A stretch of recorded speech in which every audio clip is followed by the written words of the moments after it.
Hey, I'm Sasha, and today we're talking about how do I start talking to my ancestors. Talking to the dead, the ancestors, or most other spirits for that matter, is not really a skill that is very valued in modern Western culture. But however radical it may sound, it is a completely natural and normal thing that humans have been doing since the start of time. So if you're new to ancestor work and you're having a hard time connecting or you're not really sure what to do, just take heart, because this is a completely normal thing that you can absolutely do. And I might even say you're made to do. I want to add a quick note here that I don't believe that there's one way to do ancestor work, and I also don't believe that there's one way to talk with your ancestors. I'm just simply sharing what's worked for me when I was new to ancestor work. Another way to talk about what we're doing here is basically creating and maintaining sacred space. That's how the video is going to be structured.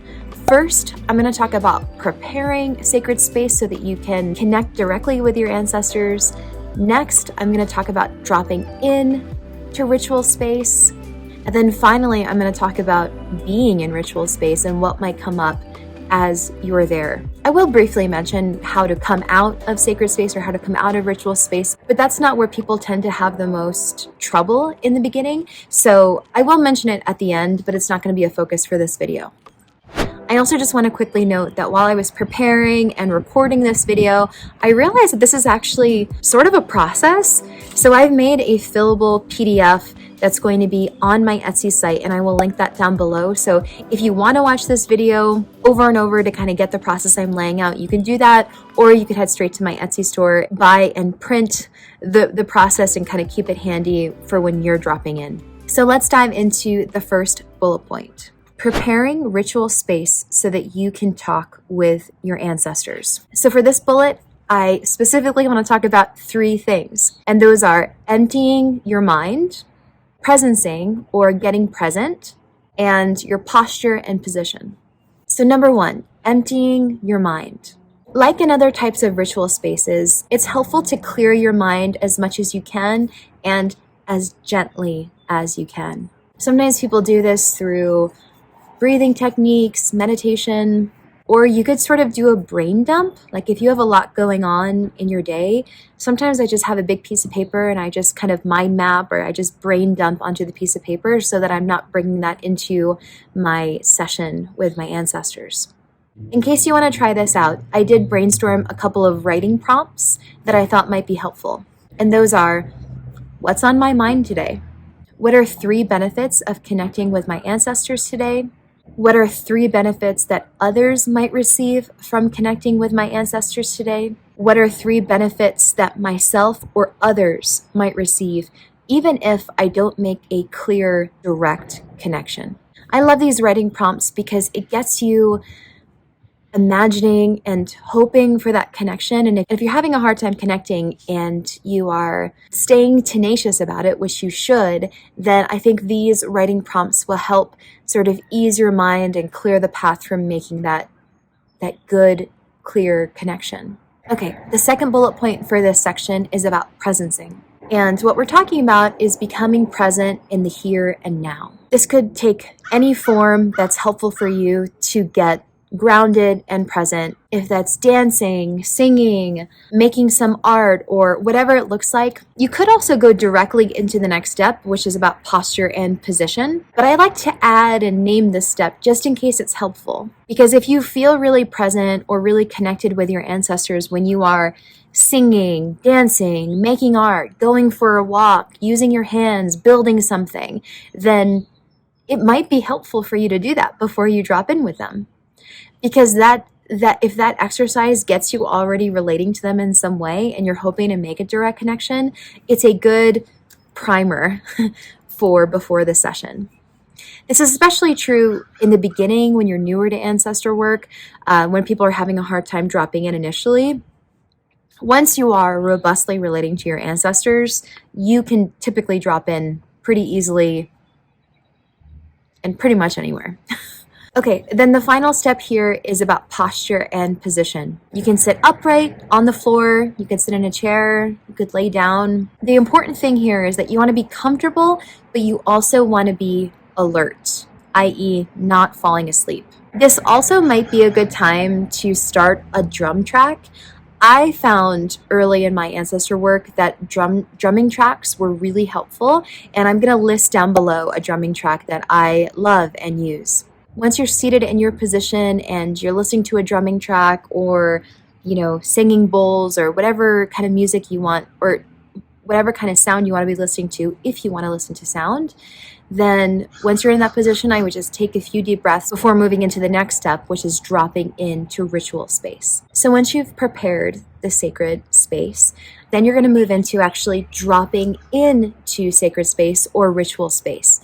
And this also has 3 kind of steps, which are prayer, clearing of the space, and asking for a layer of protection. The purpose of the prayer is to invoke your trusted powers and then to invite your wise and well ancestors into the ritual space you've created. If you and your ancestors have a Christian background, that could be Jesus or Mary or any number of saints. If you come, for example, from a Muslim background, maybe that is one of the prophets. Maybe it's the land spirits where you're at. Whoever you can trust to help you feel safe and protected in ritual space is who you should call upon in your prayer. Once you've invoked your trusted powers, then you are going to invite your wise and well ancestors into the ritual space. I might also consider crafting a prayer that you use over and over. It's not to say that you always have to pray the same way, definitely not. But sometimes there is some kind of magic in the repetition or the chanting of a certain prayer. I have several ancestral prayers that I'm saying now on the regular, and there is a state of flow and ease that comes when you continue to repeat different prayers. It's almost like chanting, it's meditative in some way, as long as the prayer remains potent and you're present while you are praying. The last thing that I'll say about the prayer is that it's also helpful if you are using some words of an ancestral language. It doesn't need to be the whole prayer. It could just be like the beginning or just the end or both of those, or you could just have some key words that you are saying in an ancestral language. Like, for example, I love praying in the language of my mother's people, who are indigenous to the Visayan Islands of the Philippines. So when I am doing several kind of prayers, actually, I always start with Pagdayeg sa Makatigulangan, which is praise to the ancestors. And then I usually almost always end with Salamat Git, which is thank you. In the prayer, instead of saying, for example, ancestors, I might say the Visayan word for ancestors, which is Katigulangan. Right? So for example, I might say something like, to my wise and well Katigulangan, I invite you into this ritual space and thank you in advance for resourcing me. So next, once you have your trusted powers by your side, you're going to ask them to clear your energetic space of any unwanted energies. Any energy that is not serving you, we're going to have them clear that away. And then once you feel like that's happened, then you're going to ask for a layer of protection, a layer of ritual protection that they can give you. And when you feel ready and resourced and protected, guess what? You are in ritual space, and this is where so much of the magic happens. So wherever you are in your ancestor work is what typically would happen next. Once you are in the dropped-in space, I can't emphasize enough how important it is to trust your ancestors, trust your guides, and trust the process. Sometimes people get really hung up on this step and they're like, am I doing this right? I'm not sure if I'm dropped in. In general, just relax and trust that you're dropped in. There is no way to do it right or to do it wrong. And the more curiosity and openness and gentleness you have with yourself in the process, generally the easier and the smoother the process is going to go. If you're dropped in, for example, and you're looking to make a connection, let's just say on your mother's father's lineage, you're looking to make a connection with the ancestral guide there, but you're having trouble. Like nothing's quite coming to you, or it's just radio silence. That's okay. Sometimes you need to be in that silence to actually hear your ancestors. Also, I just want to note here that the first lineage that I connected with was my mother's people, and they were a chatty bunch. When I first dropped in with them, they just came in, drumming, just very loud, so many voices, And also, if that happens to you, just know that you can also negotiate your boundaries with your ancestors and like, hey, thank you for being here. Do you think you could just down-regulate the intensity just a little bit so I can hear you better? You can talk to them as if you were talking to a living person. But then what's funny is when I started connecting with my next primary lineage, which was my mother's father's people, they were so quiet. And they communicated in a completely different way to my mother's people. So I was almost like, are you there? Have I made a connection? I really have no idea if I'm doing this right. And it turns out that's also just their personality. Part of the lesson that they have for me is silence, groundedness, balance, harmony, presencing, and their general personality is not that which is great, but it's more of that stillness and more of that almost whispering. So whether your ancestors are a little bit more pulled back and a little bit more quiet, or whether they are kind of chatty and extroverted, just like with living people, both are good. And just be gentle with yourself and open and curious in the process while you're making those initial connections. Also, just like sometimes with living people, new relationships take time. Be tenacious about dropping in and making that connection. I also want to talk about intuitive sensing because I mentioned this in my video on what is an ancestral healing session, which I will link here.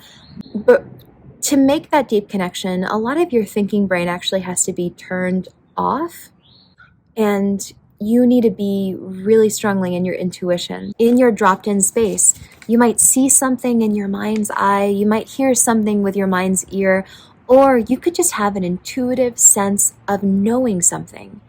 And all of that is valid. Your experience is valid. Your intuitive sense of knowing is valid. Or however you are sensing or experiencing your ancestors is good. One quick note about what I'm calling intuitive languages is just that I have found with me personally that my ancestors use intuitive languages that I know.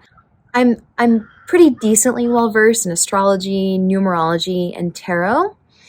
And sometimes my ancestors will show me, for example, a major arcana card, because to me, for example, the Fool as a card already has so much meaning and so much weight. And rather than explaining a whole kind of story about somebody, they might just show me this card.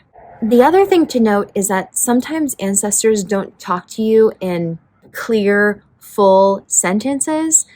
It might take a little bit of experience, but sometimes ancestors kind of communicate like a little bit here, a little bit there, a little bit here, a little bit there, and it's your job to sort of generate the meaning. So, for example, if my ancestors wanted to say to me, call your mother, she really wants to hear from you, they might say it just like that, like I might get it just like that, but also how I might intuit that is something like, I'm dropped in and I see my mother's favorite flower. Or I might just have an intuitive knowing that my mother is here, that she's present in the ritual space. Then my phone might ring, or I might hear one word, call, or I might imagine myself calling her. And all of that could mean call your mother. She'd really like to hear from you.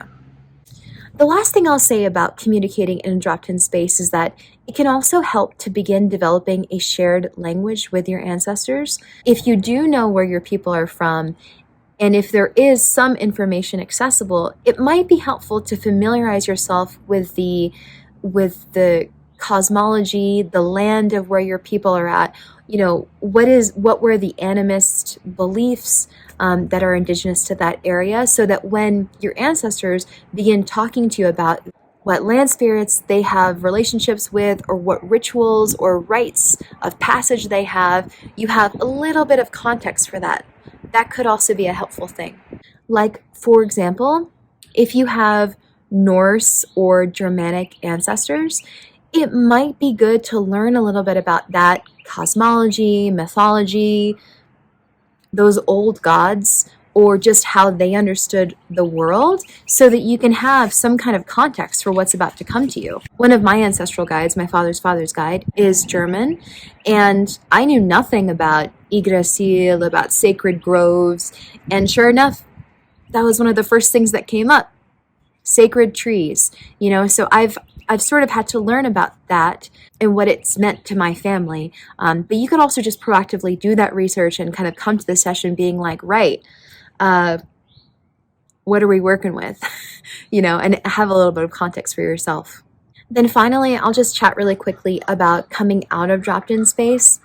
So similar to you having like a 3-step way to drop in, there's also a 3-step process of coming out of a dropped-in space, which is number 1, gratitude. Gratitude to your ancestors who you've connected with, gratitude to the trusted powers that you called in at the start. Number 2, it's clearing your energetic space once again, right? Just giving a nice wash down of your energetic space, and then asking once more for that layer of protection. I've realized in planning and making this video that this is actually kind of a process. So I made a Canva fillable PDF template that I'm going to link down below. It's going to be available in my Etsy shop, and you can go ahead and buy it there if you feel like you just want everything written out for you, and you could print it and work off of that instead of going back and forth on this video. Thank you for watching today. I hope it was helpful. If you liked what you saw, please consider subscribing, and I will see you in the next video.